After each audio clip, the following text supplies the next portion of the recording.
Hi friends, daily അപ്ഡേറ്റിലേക്ക് എല്ലാവർക്കും സ്വാഗതം. നാളെ ഓഗസ്റ്റ് 11 ബുധനാഴ്ച ദിവസവും തുടർന്നുള്ള ദിവസങ്ങളിൽ നിങ്ങൾ അറിഞ്ഞിരിക്കേണ്ട കാര്യങ്ങളും അതോടൊപ്പം തന്നെ നാളത്തെ റേഷൻ വിതരണവുമാണ് ഈ ഒരു വീഡിയോയിൽ വ്യക്തമാക്കുന്നത്. വീഡിയോ മുഴുവനായിട്ടും കാണുക. ആദ്യമായിട്ട് കാണുന്ന സുഹൃത്തുക്കൾ ചാനൽ സബ്സ്ക്രൈബ് ചെയ്ത് ബെല്ലൈക്കൺ എനേബിൾ ചെയ്ത് വെക്കുക. ആദ്യം ഇന്നത്തെ കോവിഡ് കണക്ക് നോക്കാം. ഇത്രയും വാക്സിനേഷൻ ക്ഷാമം സംസ്ഥാനത്ത് രൂക്ഷമാണ്. 5 ജില്ലകളിൽ വിതരണം ചെയ്യാനുള്ള വാക്സിൻ ഇന്നും ഉണ്ടായിരുന്നില്ല. തിരുവനന്തപുരം, കൊല്ലം, ആലപ്പുഴ, കോട്ടയം, വയനാട് ജില്ലകളിൽ ഇന്ന് വാക്സിനേഷൻസ് കാര്യമായിട്ട് നടന്നില്ല. സംസ്ഥാനത്ത് രൂക്ഷമായിട്ടുള്ള വാക്സിൻ ക്ഷാമമാണ് നിലനിൽക്കുന്നത്. ഇന്ന് സംസ്ഥാനത്ത് വളരെയധികം ആശങ്ക ഉയർത്തുന്ന ഒരു കണക്കാണ് കോവിഡിൻ്റെയും അതുപോലെ തന്നെ TPR റേറ്റിൻ്റെയും കാര്യത്തിലുള്ളത്. 2 മാസത്തിന് ശേഷം 15-ന് മുകളിൽ TPR എത്തി എന്നുള്ളതാണ്. സംസ്ഥാനത്ത് ഇന്ന് 21,119 പേർക്കാണ് കോവിഡ് രോഗം സ്ഥിരീകരിച്ചത്. 18,493 പേർ രോഗമുക്തി നേടി. കഴിഞ്ഞ 24 മണിക്കൂറിനിടെ വെറും 1,32,769 സാമ്പിളുകളാണ് പരിശോധിച്ചത്. അപ്പോഴാണ് TPR 15-ന് മുകളിൽ എത്തിയിട്ടുള്ളത്. ഇന്നത്തെ TPR 15.91. ആണ്നിലവിൽ WIPR 10-ന് മുകളിലുള്ള പ്രദേശങ്ങൾ മാത്രമാണ് ഇപ്പോൾ ലോക്ക്ഡൗൺ ഉള്ളത്. അത് WIPR 8% ചുരുക്കി അതിന് മുകളിലുള്ള പ്രദേശങ്ങളെല്ലാം അടച്ചിടുന്ന ഒരു സ്ഥിതിവിശേഷത്തിലേക്ക് വരും. WIPR നിരക്ക് 14-ൽ കൂടുതലുള്ള ജില്ലകളിൽ മൈക്രോ കണ്ടെയ്ൻമെൻറ്റ് സോണുകൾ 50%-ലധികം വർദ്ധിപ്പിക്കും. ശബരിമലയിൽ മാസപൂജയ്ക്ക് 15,000 പേർക്ക് പ്രവേശനം അനുവദിക്കും. ഓണത്തിന് ആൾക്കൂട്ടമുണ്ടാകുന്ന ഒരു പരിപാടികളും അനുവദിക്കില്ല. ബീച്ചുകളിൽ നിയന്ത്രണങ്ങളുണ്ടാകും. ലൈസൻസ് ഉള്ളവർക്ക് മാത്രം വഴിയോരത്ത് കച്ചവടം ചെയ്യാൻ അനുവദിക്കുക. തദ്ദേശ സ്ഥാപനങ്ങളുടെ അടിസ്ഥാനത്തിൽ വ്യാപാരികളുടെ യോഗം വിളിക്കും. ഒരു പോലീസ് സ്റ്റേഷൻ പരിധിയിൽ 1-ൽ കൂടുതൽ തദ്ദേശ സ്ഥാപനങ്ങളുണ്ടെങ്കിൽ വ്യത്യസ്തമായ യോഗങ്ങൾ വിളിക്കും. ഓണത്തിന് നിയന്ത്രണങ്ങൾ കർശനമാക്കുകയും ചെയ്യും. ഇന്നത്തെ TPR കണക്ക് എന്ന് പറയുന്നത് വളരെയധികം ആശങ്ക ഉണ്ടാക്കുന്ന ഒരു കണക്കാണ്. ഓണത്തിന് ശേഷം ഈ ഒരു അവസ്ഥ തുടർന്നാൽ നമ്മുടെ സംസ്ഥാനം വീണ്ടും ഒരു സമ്പൂർണ്ണ ലോക്ക്ഡൗണിലേക്ക് പോയാലും അത്ഭുതപ്പെടാനില്ല. സംസ്ഥാനത്ത് ഇന്ന് 3 ലക്ഷം ഡോസ് വാക്സിൻ എത്തിയിട്ടുണ്ട്. കഴിഞ്ഞ ദിവസമാണ് നമ്മുടെ സംസ്ഥാനത്ത് വാക്സിൻ യജ്ഞം തുടങ്ങിയത്.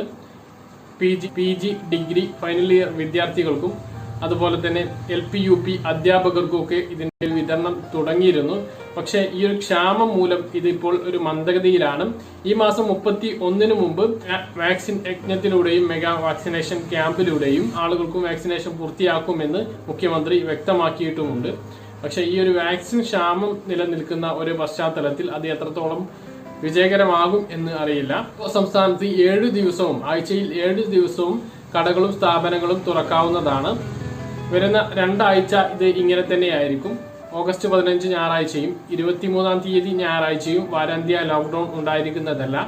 സ്വാതന്ത്ര്യ ദിനം പ്രമാണിച്ചും അവിട്ടം ദിനം പ്രമാണിച്ചുമാണ് ഈ വാരാന്ത്യ ലോക്ക്ഡൌണുകൾ ഒഴിവാക്കിയിട്ടുള്ളത്. അത് കാരണം കൊണ്ട് തന്നെ വരുന്ന 3 ആഴ്ച സംസ്ഥാനത്ത് എല്ലാ കടകളും തുറക്കുന്നതുമാണ്, എല്ലാ സ്ഥാപനങ്ങളും പ്രവർത്തിക്കുന്നതുമാണ്. നാളെ മുതലാണ് കൂടുതൽ ഇളവുകൾ വരുന്നത്. നാളെ മുതൽ മാളുകൾ തുറക്കുകയാണ്. 25 സ്ക്വയർ ഫീറ്റിൽ ഒരാൾ എന്നുള്ള നിലക്ക് മാത്രമായിരിക്കും മാളുകളിലേക്ക് ആളുകൾക്കുള്ള പ്രവേശനം. 72 മണിക്കൂർ മുമ്പുള്ള RT-PCR നെഗറ്റീവ് സർട്ടിഫിക്കറ്റോ 1 ഡോസ് വാക്സിൻ എടുത്ത ആളുകൾക്കോ അല്ലെങ്കിൽ 1 മാസം മുമ്പെങ്കിലും രോഗം ബാധിച്ച് ഭേദമായി നെഗറ്റീവ് സർട്ടിഫിക്കറ്റ് ഉള്ള ആളുകൾക്ക് മാത്രമാണ് ഈ മാളുകളിലേക്കുള്ള പ്രവേശനമുള്ളത്. അതുപോലെ തന്നെ ഇപ്പോൾ ഇന്നും ഇന്നലെയുമായിട്ട് സ്ഥലങ്ങളിലുള്ള വിനോദസഞ്ചാര കേന്ദ്രങ്ങൾ തുറന്നിരിക്കുകയാണ്. വിനോദസഞ്ചാര മേഖലകളിലെ ഹോട്ടലുകൾക്കും ഇപ്പോൾ അനുമതി ലഭിച്ചിട്ടുണ്ട്. അവിടെ ഇരുന്ന് ഭക്ഷണം കഴിക്കാനുള്ള ബുദ്ധിമുട്ടില്ല. കോവിഡ് മാനദണ്ഡങ്ങൾ പാലിക്കണം എന്നുള്ളത് മാത്രമാണ് വ്യവസ്ഥ. മറ്റൊരു പ്രധാനപ്പെട്ട അറിയിപ്പ് മോട്ടോർ വാഹന വകുപ്പിന്റെ ഭാഗത്തു നിന്നാണ്. കർശനമായിട്ടുള്ള പരിശോധനകൾ ഉണ്ടാകും. കമ്പനി നിർദ്ദേശിച്ചതിന് അപ്പുറത്തുള്ള രൂപമാറ്റം വരുത്തുന്ന എല്ലാ കാര്യത്തിനും 5,000 മുതൽ 25,000 രൂപ വരെ ഫൈൻ ഇടുമെന്ന് മോട്ടോർ വാഹന വകുപ്പ് അറിയിച്ചിട്ടുണ്ട്. അപ്പോൾ നിങ്ങൾ കാര്യം കൃത്യമായിട്ട് മനസ്സിലാക്കുക. കഴിഞ്ഞ ദിവസം ഈബുൾജെറ്റ് എന്ന് പറയുന്ന മലയാളത്തിലെ ഫേമസ് ആയിട്ടുള്ള വ്ളോഗർമാരുടെ വാഹനം നെപ്പോളിയൻ എന്ന് പറയുന്ന അവരുടെ കാരവൻ വാഹനം കസ്റ്റഡിയിൽ ഇരുത്തിയിരുന്നു. അവരെ RD ഓഫീസിൽ വിളിച്ചു വരുത്തി അവിടെ ഉണ്ടായിരുന്ന പ്രശ്നങ്ങൾ നിങ്ങളൊക്കെ അറിഞ്ഞിട്ടുണ്ടാകും. ഈ തരത്തിൽ രൂപമാറ്റം വരുത്തിയ എല്ലാ വാഹനങ്ങളും പിടിച്ചെടുക്കുകയും പിഴ ഈടാക്കുകയും ചെയ്യും.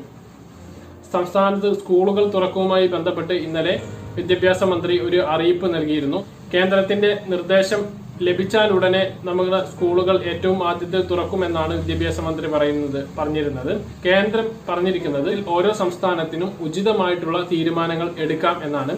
ഈ ഒരു പശ്ചാത്തലത്തിൽ നമ്മുടെ അയൽ സംസ്ഥാനമായ കർണാടകവും തമിഴ്നാടും സ്കൂളുകൾ തുറക്കുകയാണ്. കർണാടകത്തിൽ 9ാം ക്ലാസ് മുതൽ 12ാം ക്ലാസ് വരെ ഈ മാസം 23-ാം തീയതി മുതൽ ആരംഭിക്കുകയാണ്. 50% വിദ്യാർത്ഥികളെ വെച്ചായിരിക്കും ക്ലാസുകൾ നടക്കുക. ഷിഫ്റ്റ് അടിസ്ഥാനത്തിലായിരിക്കും ക്ലാസുകൾ നടക്കുക. ഇതേപോലെ തന്നെയാണ് തമിഴ്നാടും. അത് അടുത്ത മാസം സെപ്റ്റംബർ 12ാം തീയതിയാണ് 9ാം ക്ലാസ് മുതൽ 12ാം ക്ലാസ് വരെ തമിഴ്നാട്ടിൽ ആരംഭിക്കുന്നത്. ഈ ഒരു സാഹചര്യത്തിൽ നമ്മുടെ സംസ്ഥാനത്തും ആദ്യം തുറക്കുന്ന ക്ലാസുകൾ 9ാം ക്ലാസ് മുതൽ 12ാം ക്ലാസ് വരെ ആയിരിക്കും ആദ്യഘട്ടത്തിൽ തുടങ്ങുക. ഇനി നമ്മുടെ സംസ്ഥാനത്ത് സ്കൂളുകൾ വഴി വിതരണം ചെയ്യുന്ന ഭക്ഷ്യകിറ്റിലെ സാധനങ്ങൾ എന്തെല്ലാം എന്ന് നോക്കാം. പ്രൈമറി വിഭാഗം പഠിക്കുന്ന കുട്ടികൾ 2 കിലോ അരിയും, LP വിഭാഗം പഠിക്കുന്ന കുട്ടികൾക്ക് 6 കിലോ അരിയും, UP വിഭാഗം പഠിക്കുന്ന കുട്ടികൾക്ക് 10 കിലോ അരിയുമാണ് ലഭിക്കുന്നത്. കിറ്റ് LP വിഭാഗത്തിനും പ്രീ പ്രൈമറി വിഭാഗത്തിനും ഒരേപോലെയാണ്. 1 കിലോ ചെറുപയർ, 1 കിലോ തുവരപ്പരിപ്പ്, 1 കിലോ ഉഴുന്ന്, 1 കിലോ വറുത്ത റവ, 1 കിലോ റാഗിപ്പൊടി, 1 ലിറ്റർ വെളിച്ചെണ്ണ, 100 ഗ്രാം കടലമിഠായി. ഇങ്ങനെയാണ് LP വിഭാഗം പഠിക്കുന്ന കുട്ടികൾക്കും പ്രീ പ്രൈമറി വിഭാഗം പഠിക്കുന്ന കുട്ടികൾക്കും ലഭിക്കുന്ന കിറ്റ്. UP വിഭാഗം പഠിക്കുന്ന കുട്ടികൾക്ക് 1 കിലോ ചെറുപയർ, 1 കിലോ തുവരപ്പരിപ്പ്, 1 കിലോ ഉഴുന്ന്, 1 കിലോ വറുത്ത റവ, 1 കിലോ റാഗിപ്പൊടി, 2 ലിറ്റർ വെളിച്ചെണ്ണ. 2 ലിറ്റർ വെളിച്ചെണ്ണയ്ക്ക് തന്നെ 400 രൂപക്ക് മുകളിൽ വരും. കടലമിഠായി 100 ഗ്രാം. ഇങ്ങനെയാണ് UP വിഭാഗം പഠിക്കുന്ന കുട്ടികൾക്ക് ലഭിക്കുന്നത്. 10 കിലോ അരിയും UP വിഭാഗം പഠിക്കുന്ന കുട്ടികൾക്കുണ്ട്. ഈ ഒരു രീതിയിലാണ് ഈ ഒരു കിറ്റിന്റെ വിതരണം. ഈ ഒരു കിറ്റിന്റെ വിതരണം ഓണത്തിന് മുമ്പ് തന്നെ ഔദ്യോഗികമായിട്ട് ആരംഭിക്കും. PTA കമ്മിറ്റിയും സ്കൂൾ ഉച്ചഭക്ഷണ കമ്മിറ്റിയുമാണ് ഇത് വിതരണം ചെയ്യുന്നത്. സ്കൂളുകളിലേക്ക് എത്തിച്ചു നൽകുന്ന സപ്ലൈകോ ആണ്. അപ്പോൾ ഇതിന്റെ വിതരണ തീയതി നിങ്ങളുടെ സ്കൂൾ വാട്സ്ആപ്പ് ഗ്രൂപ്പുകളിലൂടെ ക്ലാസ് ടീച്ചർമാർ നിങ്ങളെ കൃത്യമായിട്ട് അറിയിക്കുന്നതാണ്. റേഷൻ ഭക്ഷ്യവിഹിതങ്ങളുടെ കാര്യം പറയുകയാണെങ്കിൽ ഓഗസ്റ്റ് മാസത്തെ ഭക്ഷ്യവിഹിതങ്ങളുടെ വിതരണമാണ് ഇപ്പോൾ നടന്നുകൊണ്ടിരിക്കുന്നത്. ഓണക്കിറ്റിന്റെ വിതരണം നീല റേഷൻ കാർഡുള്ള ആളുകൾക്ക് ഇന്നു മുതൽ ആരംഭിച്ചിരുന്നു എങ്കിലും റേഷൻ കടകളിലേക്ക് കിറ്റ് സ്റ്റോക്ക് എത്താത്തത് പ്രതിസന്ധി സൃഷ്ടിക്കുന്നുണ്ട്. നിങ്ങളുടെ റേഷൻ കടയിൽ വിളിച്ച് കിറ്റ് സ്റ്റോക്ക് ഉണ്ട് എന്ന് ഉറപ്പുവരുത്തിയതിനു ശേഷം കിറ്റ് പോയിട്ട് വാങ്ങുക. നോക്കാം. ഇത്രയും അറിയിപ്പുകളാണ് ഈ ഒരു വീഡിയോയിൽ നിങ്ങളുമായി പങ്കുവെക്കാനുള്ളത്. പറഞ്ഞ കാര്യങ്ങൾ കൃത്യമായിട്ട് മനസ്സിലാക്കണമെന്ന് കരുതുന്നു. ഇതുപോലുള്ള ഇൻഫർമേഷനുകൾ ലഭിക്കാൻ ചാനൽ സബ്സ്ക്രൈബ് ചെയ്യുക, ബെൽ ഐക്കൺ എനേബിൾ ചെയ്ത് വെക്കുക. മറ്റൊരു വീഡിയോയിൽ നമുക്ക് കാണാം. അതുവരേക്കും ബൈ.